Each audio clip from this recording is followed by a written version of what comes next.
Tension यायचं ना, काय करायचं काम नाही एकतर मुका आहे, काय करायचं मग आम्ही? नोकरी नव्हती, काय नव्हतं, सारखा फिरायचा. लोक पहिल्यांदा त्याला मूकबधीर असल्यामुळं थोडीशी त्याच्याकडं छेडछेड झोपायचा असं करायचा. आमची परिस्थिती नाजूक असल्यामुळं त्याला असं वाटायचं की आपणही काहीतरी काम केल्यानंतर आपली परिस्थिती चांगली होईल.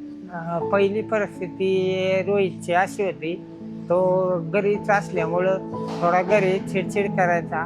त्याला कामाला लागण्यासाठी तो मित्रांना विचारायचा की मला कामाला न्या, पण मित्र तो मुकाबधीर असल्यामुळं मित्र त्याला कामावर नेत नव्हते. मग तो नंतर कुठल्याही कंपनीच्या गेटवर जायचा वा तिथल्या लोकांना विचारायचा की मला कामाला घ्या, मी काम करेन. पण तो मूकबधीर असल्यामुळं तो काही कामाला कोणी त्याला घेतलं नाही. नंतर तो किनीरच्या कंपनीपाशी गेटवर आला. त्या गेटवर त्याने विचारलं, त्याला कामावर घेतलं आणि व्यवस्थित मग काम करू लागला. मग किनीरच्या लोकांनी त्याला सहकार्य केलं. किनीरच्या लोकांनी त्याला कंपनीत काही प्रशिक्षण देऊन थोडंसं काम व्यवस्थित चांगल्या मशिनरीवर त्याला कामाला चालू केलं. त्याने तो काम मन लावून करीत राहिला. मागचे दिवस फार वाईट होते, पण आता तो किनीरमध्ये आल्यामुळं आणि मनेर सरांमुळं तो खूप मोठा आनंदी आणि आम्ही पण आनंदी आहोत. आणि किनीरचे मनोहर सर की त्याला सहकार्य करीत राहिले.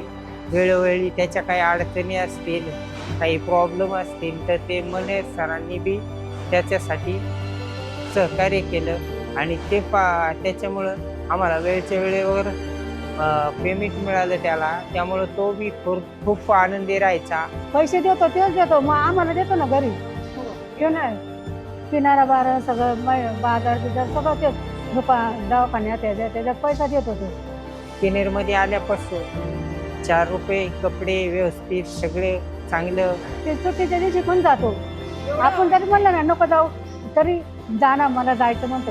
आता लोकांची नजर त्याच्याकडे पाहण्याची दृष्टिकोन चांगला झाला लोकांचा आणि त्याला तो स्वाभिमानी आणि स्वतःच्या पायावर उभा राहण्यासाठी त्याला पण हिंमत वाटली की आपण बी काही जगात हे नाही काम करतो म्हटल्यानंतर प्रोत्साहन वाटतंय त्याला. परिस्थिती बदलली ना त्याने. हो, खूप आम्हाला आनंद वाटतो त्याच्यापेक्षा पहिल्यापेक्षा. अभिमान आहे ना आम्हाला, लय अभिमान आहे.